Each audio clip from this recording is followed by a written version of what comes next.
Hello everyone, Angie Meister is in your head, and welcome to The Walking Dead, Saints and Sinners, but I can only use a pan. Now, this challenge isn't too complex when you're fighting zombies or when you actually get a pan, but the real challenges are getting around any enemy with any sort of firearm or head armor, and actually getting a pan in the first place. An example, in my first 3 runs, I did not get a pan until, Via Corolla or Bastion, so I basically didn't have a pan for a good half of the run, which is not gonna work.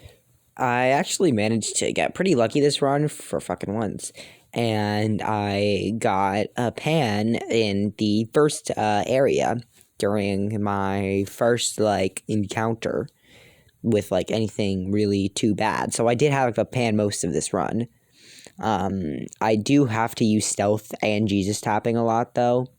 Just a quick explanation of what Jesus tapping is, because I will probably use that term a lot. Essentially, in The Walking Dead Saints and Sinners, when you tap a zombie on the head, you can grab their head, and if you tap it and let them go instantly, they'll stop for a few seconds, which gives you quite a bit of time, and you will see it later, and I will probably point it out. But after I eventually made it through the tutorial and stuff, and made it into the bus, I salvaged all of the stuff that I could, because, I'm not using the weapons, obviously, so why would I need them? And then I put the radio parts that I have together, and I get ready to head out to the shallows. Now I do sleep first, but as soon as I wake up, I do run straight out there. I do say and do this first, though.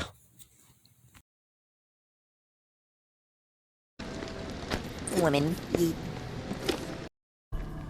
Anyways, after committing a felony assault, I headed down into the shallows, where I proceeded to ignore the first quest lady, because fuck her and fuck her husband. And then, as if God had graced this run, as it was the 3rd time, and it is the charm.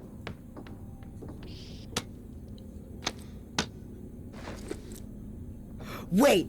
Oh my god! Holy shit!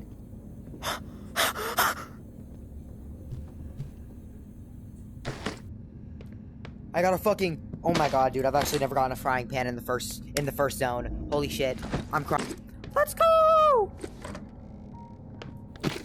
After grabbing the radio microphone, I headed back to the school bus, where I obviously put it in and made first contact with Casey, a National Army Guard soldier who is going to be helping us get into the reserve by pointing us to pump flow regulators.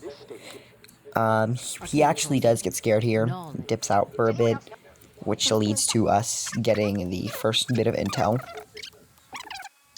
Now, the first intel cache, so I could get the May girl to speak with me, who isn't important because we're just going to murder her instantly and take the key that we need to get for her instead of doing 7 quests.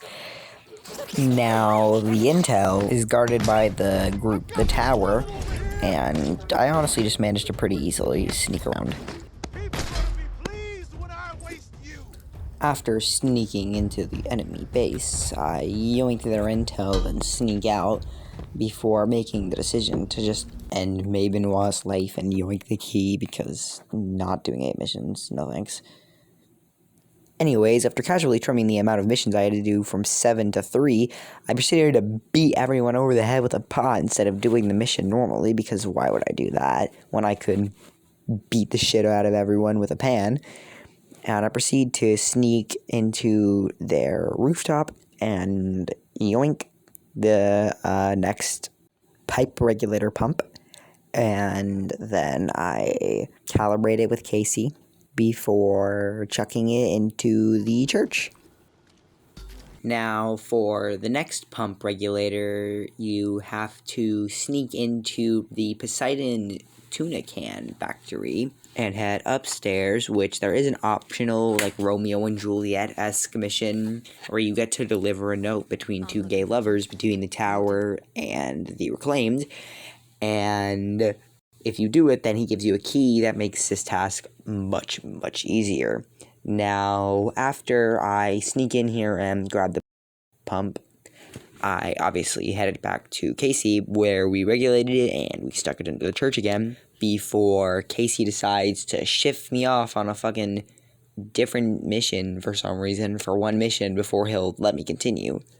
I have to go to the Wimpert High School and discover what his old squad mates actually ended up, now, in the end, actually, it is revealed that one of the squad mates killed the rest of them, and they all deserved it, except for, the one that killed him, obviously. Well, he might have deserved it a little bit, but not as bad as the rest of them. But we do have to put him down in the end, and then come back and tell Casey about it, before which Casey gets some intel that the final pump regulator is somewheres in Bastion. Now, this one is just a simple talk, and during the talk, he gives me a code to flood the reserve, which will be useful later.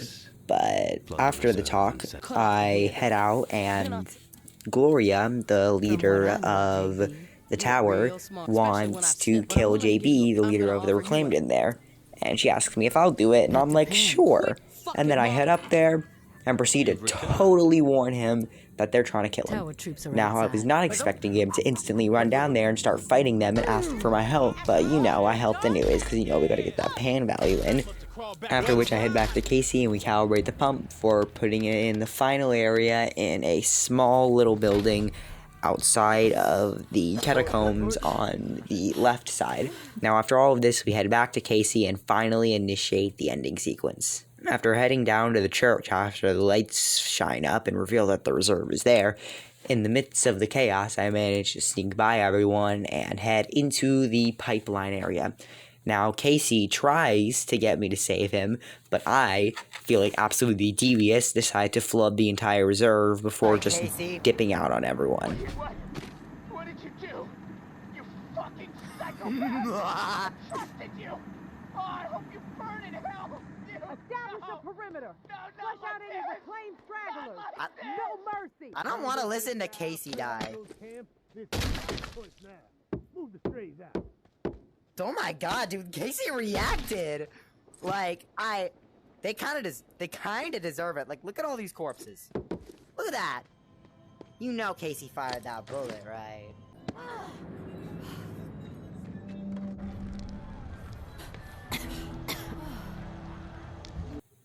And that is if you can beat The Walking Dead, Saints and Sinners with only pans.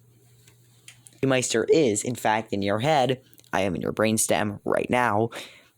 And thank you for watching this video. If you want to see more like this, then please support me, because this was 3 hours worth of footage condensed into like a 10-minute video. So this has been heavy. I just really thank you all for breathing oxygen. Thank you.